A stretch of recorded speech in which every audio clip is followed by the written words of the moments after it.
Bună ziua, mai știți românește? Da. A fost toată ziua în engleză, nu știu ce Romanian Summit avem aici, dar trebuie un pic și românește. Parcă m-au găsit corecție de engleză. Bineînțeles că avem oaspeți care vorbesc numai engleză, așa că am să vorbesc și eu tot în engleză, dar să știți că mi-e dor de limba dulce românească și mă bucur să știu că mă înțelegeți. Mă uit în ochii noastre și văd țara. Mi-e dor de ea, mă întorc în vară, am încercat să merg în fiecare vară la noi.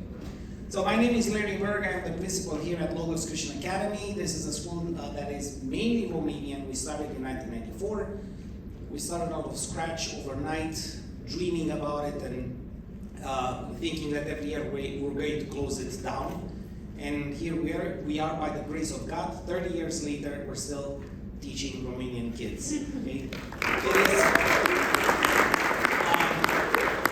It is a school that believes in traditional style teaching. We still have paper books. We ask kids to read books. We ask them to write with a pen on paper while we teach them Python programming and all that, okay? But we think that the traditional style, French style by the way, of teaching is actually awesome. Okay, so, and the results are great. I had surgery performed by one of our alumni. We have a school of music started by one of our alumni.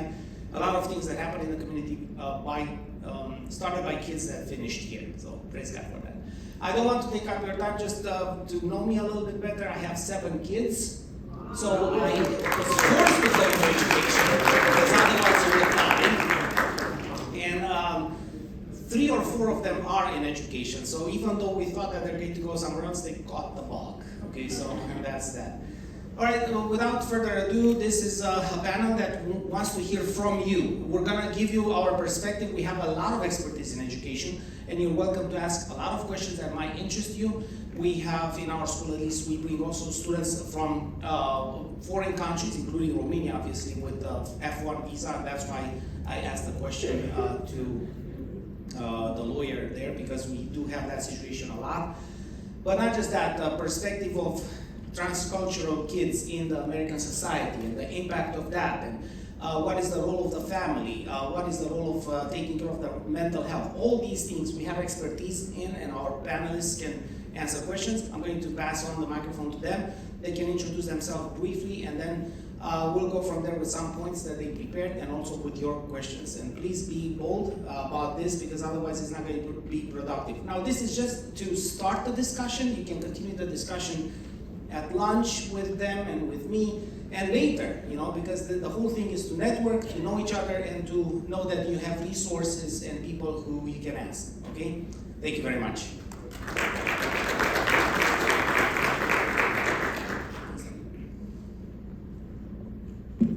Today, and actually right now, is one of those times when you are actually grateful for seeing so many familiar faces, and that happened to me. Because in the audience right now, I see friends from church, Romanian friends from the Romanian community, but most of the familiar faces that I see actually are parents of my former students that attended our family childcare. So I'm really grateful for that, because I know they will give me confidence and their support today.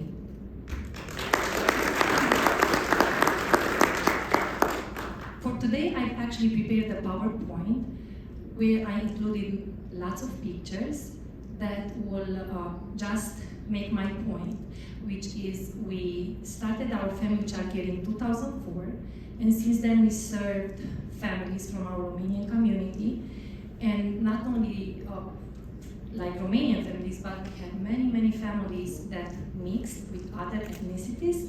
So we were actually blessed enough to have children speaking Romanian, English, and other language, like their father's language or their mother's language at our family childcare. Our goal when we started was that we actually wanted to preserve our Romanian heritage with the young ones. Because I am a firm believer that if we build a foundation of our culture, if the kids know well enough their language, their native language, when they start kindergarten or when they start first grade in the American educational system, they will be more confident to adapt the new culture, to blend it, and from there to just spread their wings and fly. I'm trying to work it.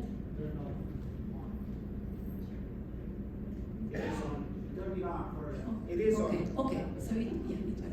So as I said, we provide our services in 2004, and we are located in the Jefferson Park neighborhood area. And one of the which yeah. Okay. One of the staples of our curriculum was actually to extend our activities outside of our family childcare, which was to stay connected with the larger community. And we just became aware that very, very important for our success will be the parents actually, because they are the first educators, and we just come, like to actually complete the actions that they do at their homes. So the first step that we were actually took when we started to involve parents more was to invite them over to celebrate Romanian holidays together. And we did not only limit in inviting the parents, but we would invite their relatives, the priests from the church, or other important persons from our Romanian community. We would also have regular field trips also to the church with the kids and the parents. As you can see in this picture, we were actually went for Christmas to do some Christmas caroling there. And then maybe some of the parents can see themselves in this picture. Was a picture, I think it was 2019, and we were trying to have the parents read to the kids a story in Romanian, and they were actually got so involved that they played the story. They acted the story out for the kids, and they were very happy. This was the very popular story of the Mitten. Many of you know that story. We also tried to, like explain to the children and make them to be able to relate to their parents' lifestyle. Because like many of us will just tell stories over dinner to our kids about how we grew up in Romania, how we helped with the chores, how we visited our grandparents when we had our, breaks. So in order for us to be able to make them understand why was it so important for us to spend time in nature or to do like gardening projects, again we involved the parents. So from time to time we would go fishing with the parents and their children. We would go and visit, forest reserves. We would go to a farm or to an apple orchard. But the most important tool, and for that I have to thank my husband who's here in the audience. He is really a great supporter in helping me with the gardening activities we do with our kids. Because I believe gardening is an important tool for our Romanian children to understand why is it important to eat, let's say the potato soup, and then you have to add all that, like they say, all that grass, which would be of course parsley, dill, or lavage, because it gives that good aroma. So for them to understand why is it good and why is it important, I would say, let's plant them, let's see how they grow, let's see how they taste. So you can see here last summer, we were harvesting vegetables, we were harvesting corn, sunflowers, and the little boy in the corner there, he's eating black currants, which was a staple of my childhood. Back then we didn't have maple syrup or other types of syrups for pancakes that my mom would make. But my mom would wake me up in the morning at 7 o'clock in July and say, today we'll have to harvest blackcurrants so I can make the syrup for you. So in a week you can eat pancakes with blackcurrant syrup. So we actually have like right now, I don't know, maybe you can help me, like 8 bushes, like fully grown, right? Then we also we try to value every year talented people from our Romanian community. So this year, for our Eminescu Symposium, which was in January, we invited Mr. Cătălin, which is a very talented violinist. So he came, he played famous songs about Eminescu poetry. The kids were so impressed. They danced, they sang with him. And then we repeated the activity, inviting another friend, this time guitarist, which was Liviu. He came for our Mărțișor festival, which is a Romanian traditional festival when we have to celebrate the coming of spring, and he was playing some Romanian songs on his guitar. We also wanted to stay connected with the larger community, and I just realized I missed Beltropo, so I apologize for that. I have a double C. So we participated, at least myself, with a large group of parents one time at the Stories of Ropo, like Mornings with Stories of Ropo, which is an event that happens every Saturday. But I know many of my parents that I am right now, they actually go regularly on Saturdays. For me, it was a little difficult to go every Saturday because my boys, they go to a Romanian choir and they have practice every Saturday, so it was kind of conflicting. And I think, and I'm a firm believer that actually it does take a village to grow a child, and for that, it's we don't limit only to the friends, to the families, to the Romanian community we have here, but we want to stay connected with the relatives back home in Romania, with our families back home in Romania. So we have like this, I would say, a tradition by now, like annually we would write Christmas or Easter cards to our grandparents or other relatives that are in Romania, or we would send mărțișoare, or sometimes we'll just go on Zoom. So I'm grateful for Zoom too. So we'll go on Zoom and sing for their grandparents' carols, or sing for their grandparents' birthdays, or if it's one of our children's birthdays, we'll go on Zoom so relatives from Romania can see how we celebrate them here. And I think we really do have a connection, even if it's not like in person, but it's still live. It's a live connection. And by the time our kids leave around 5 years old, they leave for kindergarten, they truly speak really well Romanian, but because we have a bilingual program, like everything we do is actually bilingually, they also are like fully fluently in English as well.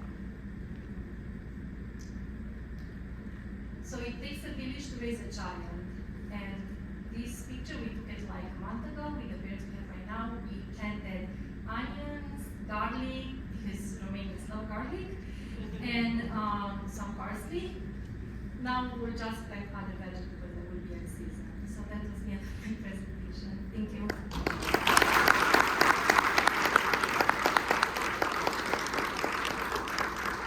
I would just like to add the fact that it takes a church within a village to raise a child, because if it's a village of cannibals, you don't want that village to raise a child, right? So just remember that is very important. So Anna is a specialist, if you want, in driving Romanian heritage through these K-12 programs. So if you have questions for her, could be on different lines, but this is the line of expertise that she prepared for today.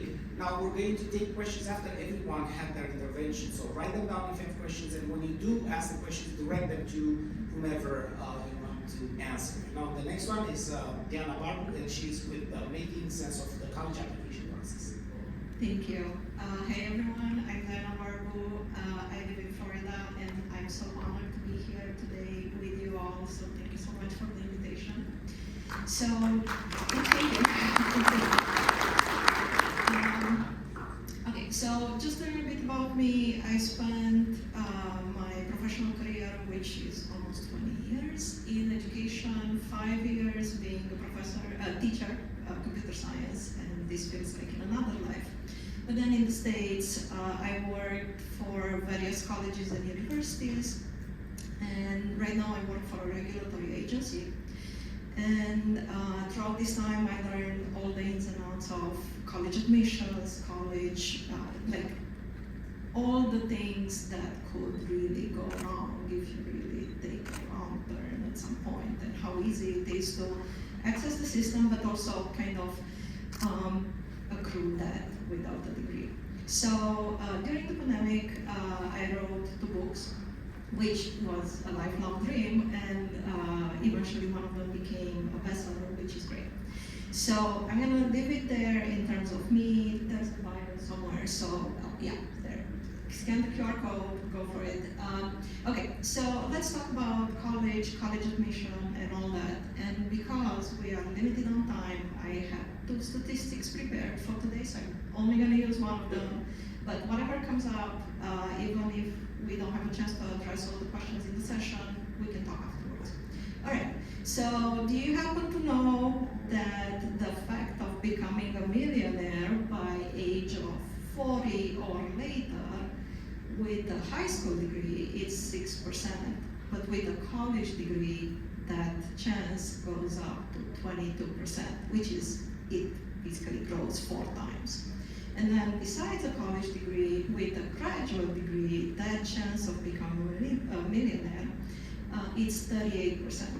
So college, it's important. There's a lot of rhetoric about distrust in higher education and college and all that, and we can talk more about that when we get a chance.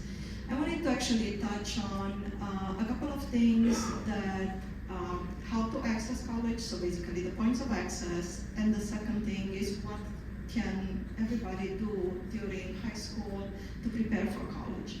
So in the big picture of things, there are 2 points of access in the United States into a college education. There's community colleges, you probably heard of them a lot.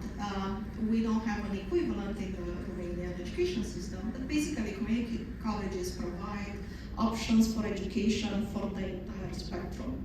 So starting from apprenticeships, workforce ready certificates, associate's degrees, all the way into associate's degrees that are actually transferable into a university that allow for the completion of a college degree, the equivalent of diploma de licență that we have in Romania, which in this country happens to be called the baccalaureate degree. So we're not gonna go there because our high school diplomas are baccalaureate, so anyway, so that's the first way to access education.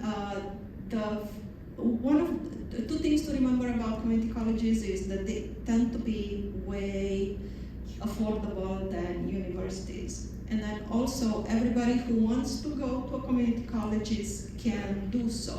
So basically, we're gonna see that community colleges don't pick their students. Basically, you wanna go to community college, you apply and you start classes, period. Okay, the second option, it's obviously the universities, and I know a lot of you know a lot about universities. So universities, the main feature is that they can pick and choose their students. So basically, universities are selective. There's public universities and there's private universities. Public universities tend to be more affordable because in most cases they are funded by the state. And then private universities tend to be a little bit more expensive because they don't get this financing from the state. Okay, the good thing about universities and the way the system is set up in this country is the fact that they have this, what they call articulation agreements. So if you complete some credits or even a degree at a community college, you can actually transfer those credits into universities. Now, in theory, the process sounds seamless and simple and easy. It's not exactly that simple and easy, but it's an option, and as soon as you kind of start working through it, it's really paying off. Okay, so now that we know we have these options, let's go into what can we do as parents for our children as they are, say, in high school or a little bit earlier, and what colleges actually look at. So, I have an unpopular opinion, and I apologize.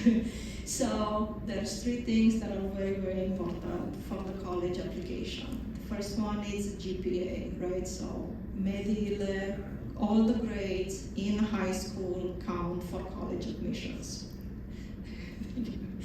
The most unpopular approach is test scores.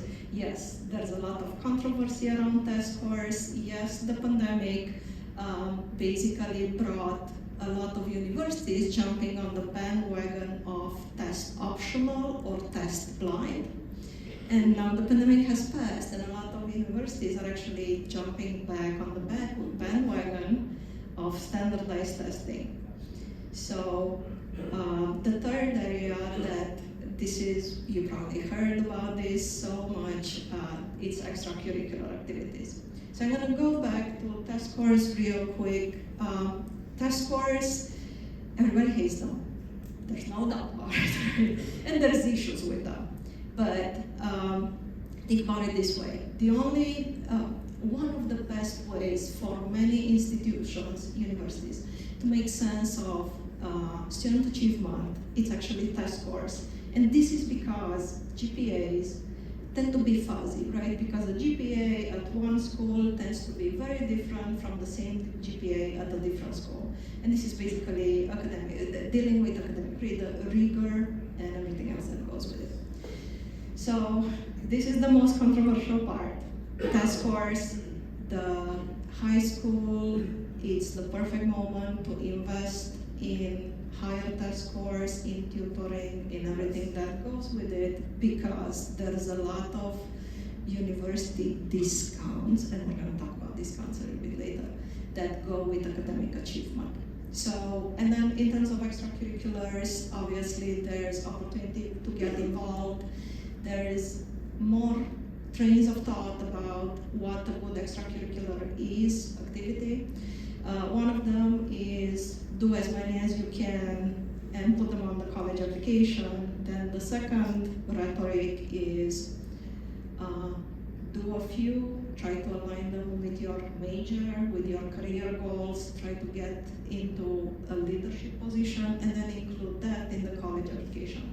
There's two points of view on this, but what I want you to absolutely know is that there's no way to, there's no formula. Please never ever try to game the college admission, to think that if I do this and that because it's required, my kid is going to get in. There's no formula. I want you to think of colleges and what's supposed to happen and how you're going to gain admission is by really doing what's best for your child. Yeah, don't try to game the system. So, and then I'm going to go into one more thing. The last thing that I want to go in is college fit. So college fit has 3 dimensions in this country, which tends to be very similar, very different from what we know really. So there's academic fit. Does the college have the program that my kid is interested in? Does my kid have the GPA, the test scores, and everything else? And how does this GPA and test score compare to the kids that actually entered this college in the past? And we can talk about data sources to actually see this kind of information. Then there's the personal fit. Personal fit is a great thing because it can jumpstart the college process. You know, you go visit the campus, the kids get excited. You know, this college thing moves away from this abstract, ooh, it's this super expensive thing and abstract something, into, ooh, look at the campus and the faculty, it's great, and da da da. So basically, people get excited about that, and it's a great way to jumpstart the thing. And then the third one is, as you probably think of it, it's financial fit. Yeah. Only when the 3 of them are properly balanced, you actually have found the college. Because academic and personal fit without financial fit can create so many problems down the line. And in this country, and you probably heard it before, so obviously we have a student loan debt crisis. That's the first thing. The second thing that we have is, in this country, it's very easy to get into college, more or less. There's more ways to get in. But also there's a lot of people who actually drop out of college without a degree and with a lot of debt, which creates very significant issues. And I'm going to leave it here. Thank you. And I'm going to pass the mic to Adriana.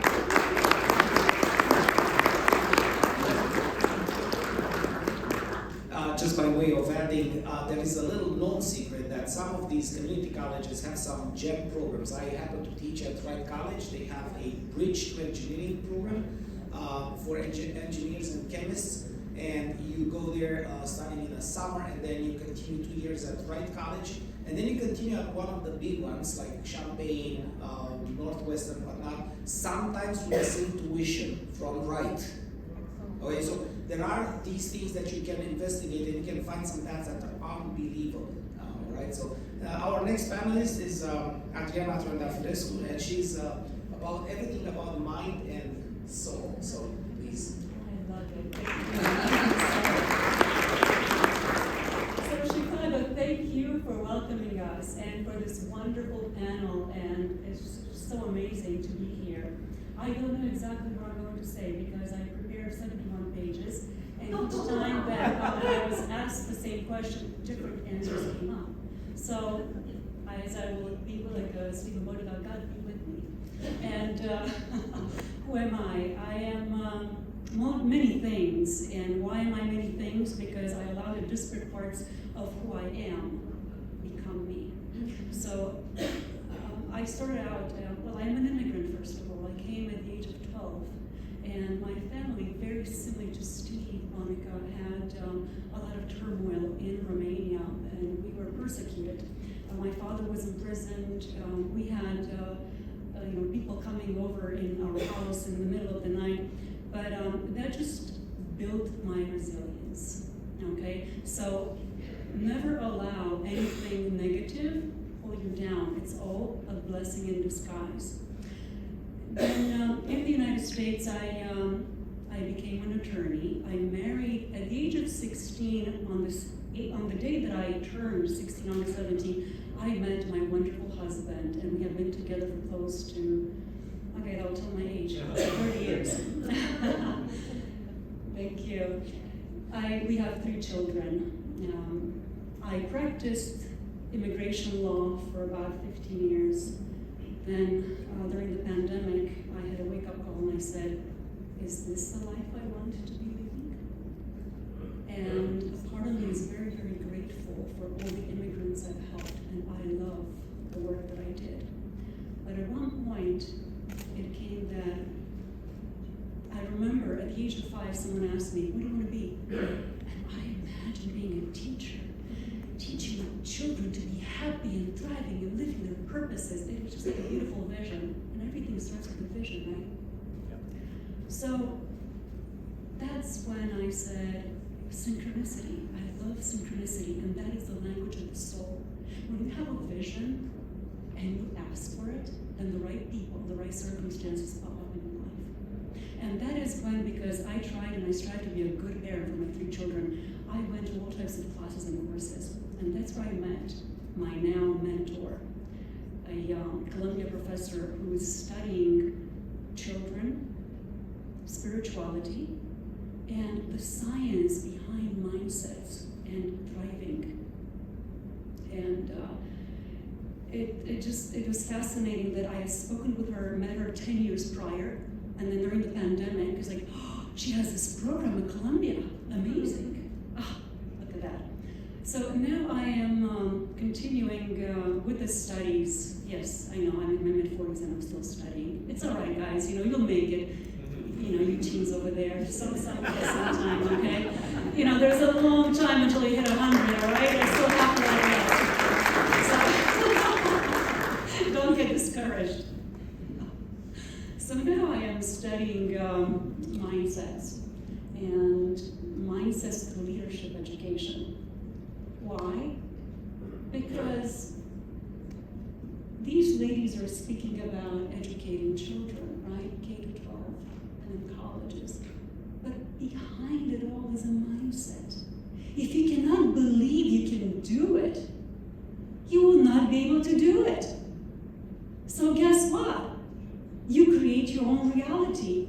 Oh yeah, you do. Through your imagination, your ability to envision it and believing it. And this is the message that these young people need to hear today. If you believe it, it's doable. If you can dream it, it's doable. And that is where later on I'm going to go to the science of hope, not wishful thinking hope. There's a book on business right now there it says hope, wishful thinking. No, I'm not talking about that. I'm not talking about optimism only. I'm talking about hope, speranza. That is a science based on the ability to hunt the good in the negative, in the challenges. And I hope I have the chance to talk about it later on, because hope is actually a byproduct. No, sorry, resilience is a byproduct of hope. It's a science, and it makes you take little tiny micro goals to get there. So the mindset is what builds and what creates and what leads that 6% without college education to become millionaires, and the rest of them is because they've got that thinking pattern. So what is the thinking pattern? There are many, many thinking patterns. Many, many thinking patterns. And I will do an experiment with you right now. I want you for 30 seconds or so to close your eyes. Take a deep breath in and imagine joy and smiles in your heart. Imagine as if your heart is filled with gratitude and love and light. Imagine it smiling. Now you can open your eyes. And now we just pickpocketed all of you. Okay? No, we didn't.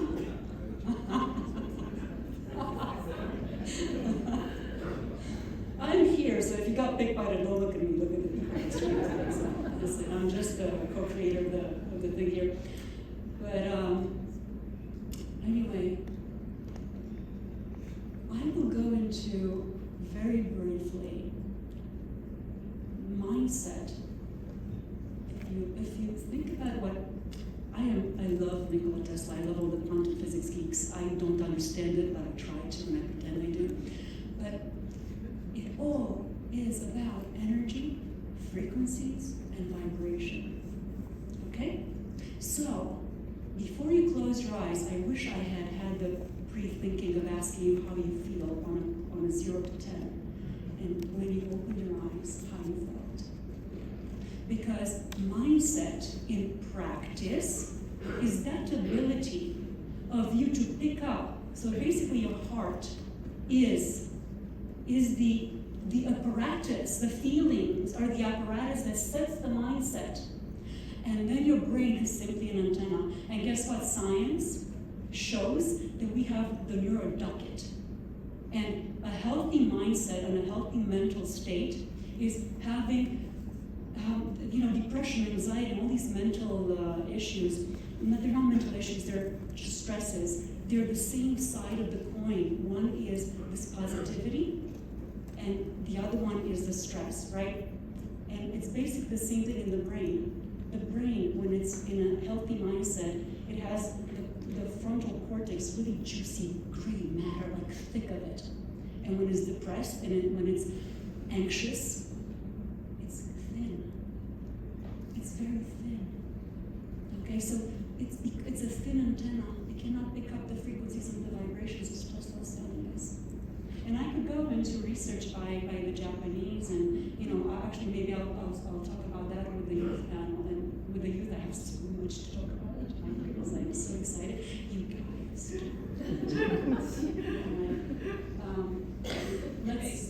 Let's get some. I want to get back because I don't want to take all the time because I could talk for hours. I've got 7 more pages to talk about. Okay, so I just want to just let you. Wonderful conversation. Just want to make sure we have 15 minutes for the panel. So just time check on you so that we engage with the audience. Great discussion, though. Yeah, we have the same idea here at the school that the mind of the kids and the soul of the kids is very important. We connect them to God, and we teach them that there is a love above that goes over them. That helps them a lot. So yes, you do have to mind about their mind. Okay, please, questions from the auditorium and direct them to the respective panelists.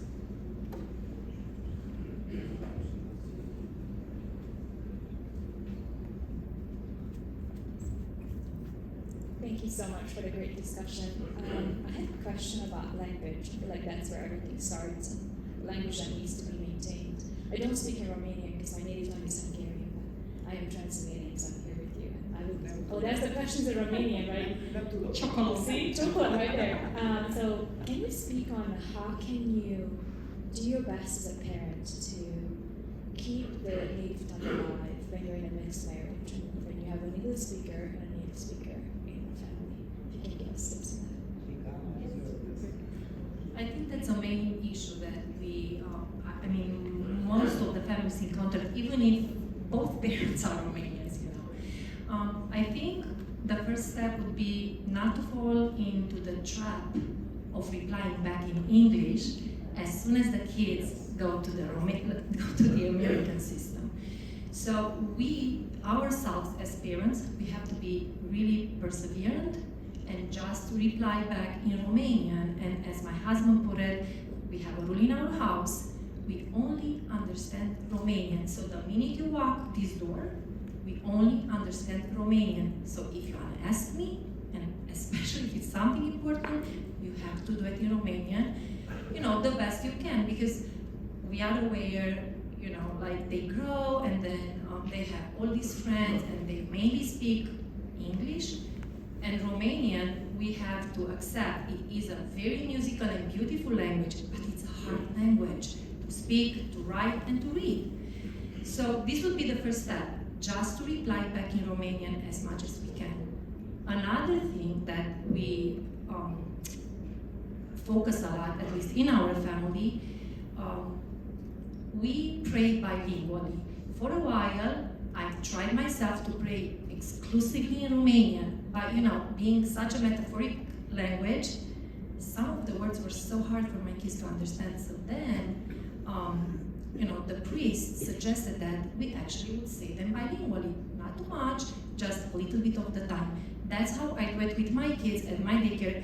Everything I read to them, it's in both languages. If it's about the colors, if it's about the numbers, if it's about, I don't know, whatever we read, I do it firstly in Romanian, because most of them know Romanian, so I would say it in Romanian, and then immediately I would repeat it in English. So then they could transfer it very easily. Another thing would be, just as Rocco does it, just to go regularly to the events if the community has it. Myself, I was a Romanian language teacher for my church for more than 12 years, and we would do it every Saturday at the church. We'd have Romanian classes where, you know, would expand maybe on a little bit of history, geography, and other important subjects. But the best one that really works, it's just to have your kids spend time back in Romania with their relatives, because they are forced to speak in Romanian.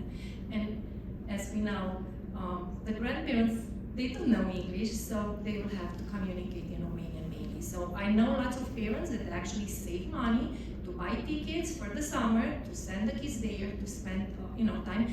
And also I know many families, even here, that they were telling me extraordinary stories about some summer camps that they have in Romania, and our kids from here, they were able to participate to those camps, which were a great experience.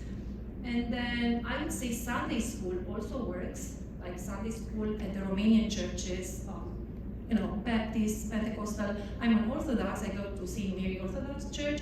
They have Sunday school every Sunday, and they do it in Romanian. And I don't know, maybe are other suggestions from the audience regarding the Romanian language, but I think these are few steps, and I know like some parents, they even said that just listening to Romanian music, that's appropriate, you know, like age appropriate for their children, it will help with the vocabulary. So the kids will easily pick words from songs.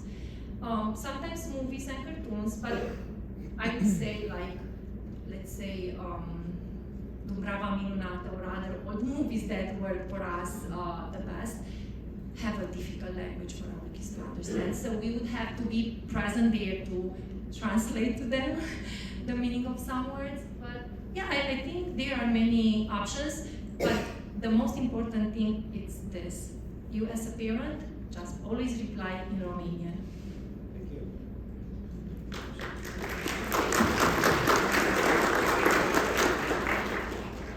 Thank you very much. I have a question for Ms. Barr. As Romanians who are trying to sort of leverage our heritage. How do you suggest or recommend we put that on our applications? How do you suggest we use that into our advantage for ourselves or our kids or anyone interested in education? Definitely. Thank you for the question. So there's huge interest in diversity in applications, and there's huge interest in well-rounded students. The competition for well-rounded students and talent is very, very steep. One way is to have them get involved with the community, and as I see here, I'm so happy there's so many young volunteers that really are making a difference and ensuring that this happens, the event happens very smoothly. So besides the college essay, and as one of the panelists earlier kind of referenced, live authentically and be themselves. Besides the college essay, then there's going to be various ways that college applications are asking for additional information. So just use as many avenues as possible in terms of developing extracurricular activities, trying to get involved with the community, and then really learning to tell a good story that actually aligns with your interests, with the college that you're interested in, and use really every opportunity to tell that story.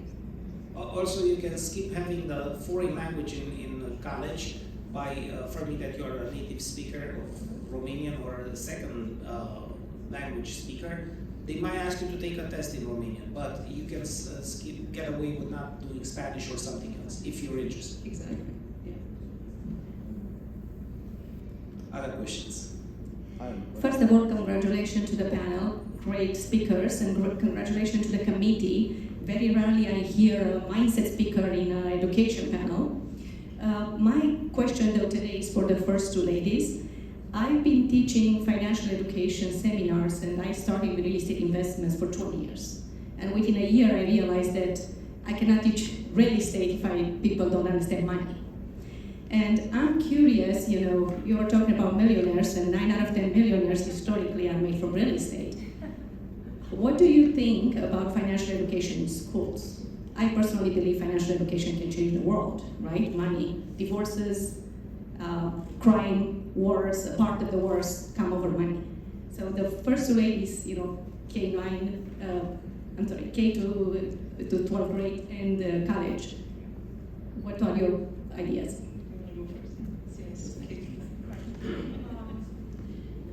Even though I'm teaching young children, for right now, my main focus is how to help them have an emotional balance. Because if they do not have an emotional balance, they will not be able to receive other information from us. So I would say maybe the first step with the young ones, and we do from time to time, would be write a piggy bank, how to save some money. That would be the first step that I would take with the children regarding the financial education.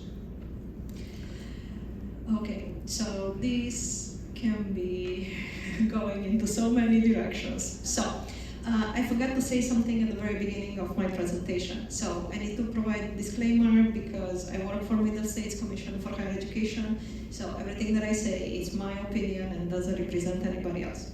Disclaimer aside. So I live in Florida. And in Florida they have been working on mandating financial literacy education and financial literacy classes in high school. So I think, so there's been a lot of conversations about that kind of move and the value of financial literacy in really making all the decisions in life. The second side of it, and this kind of goes back into the millionaire statistics, is that the guys who put the study together, who are kind of identifying the millionaires, they said, yes, there is a strong relationship in between finances and education. But they say the relationship is not causational. Basically, people became millionaires for mindset. But the second way is that they learn all kinds of information also related to how to manage their money, how to take care of the money, how to save, how to negotiate, right?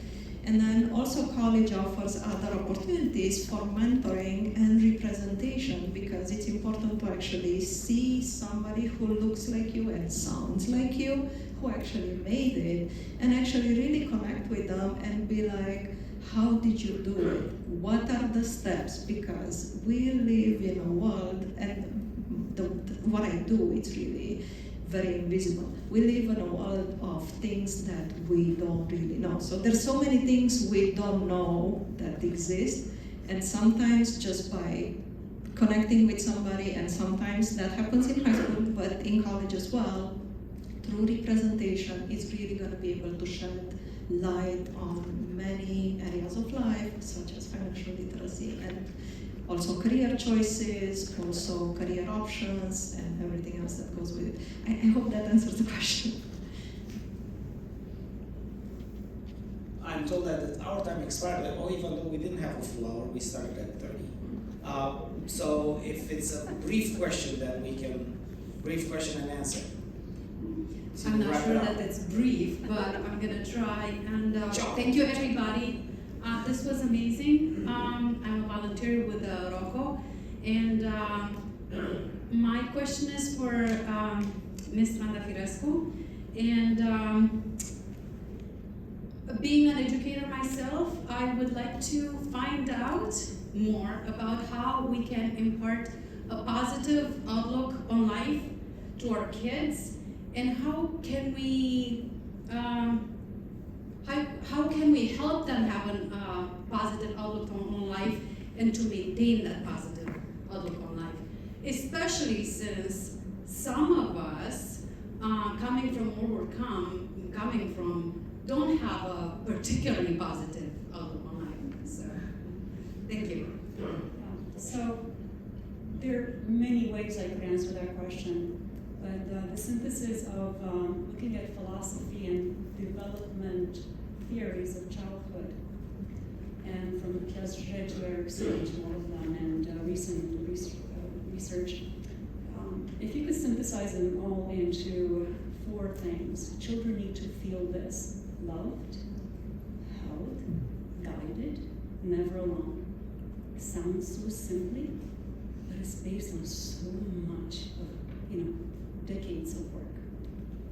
Teenagers, they're questing. Their brains are questing. They're constantly developing. Make them quest. Make them question. This is their developmental stage. A lot of mental health is mistakenly attributed to them, but it's not. It's actually developmental growth, because they're questioning and we're drugging them, okay? Because they stand up to us. What they do, they don't stand up to us, they question us. They want to find out. So it's teaching them the voice, the inner voice, by modeling it. And that's where K-12 comes in, modeling the voice, right? And habits. If you teach them habits early on, and if you give them the voice, everything else develops on its own, and then allow them to just be. That is why up until the age of 7, children, scientifically shown, they're naturally intuitive.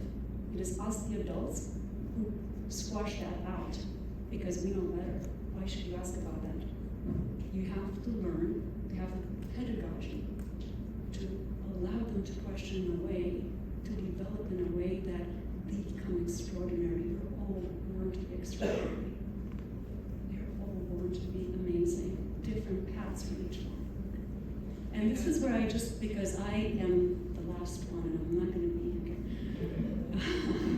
I am part of the Roof Education Board, and we're initiating hearing the voices of our youths through a youth vote. So we urge the communities out there in Chicago, in New York, in Pennsylvania, in LA, everywhere, to send us the children so they can become leaders in their own communities, so their voices are heard. That's all I want to say. Thank you.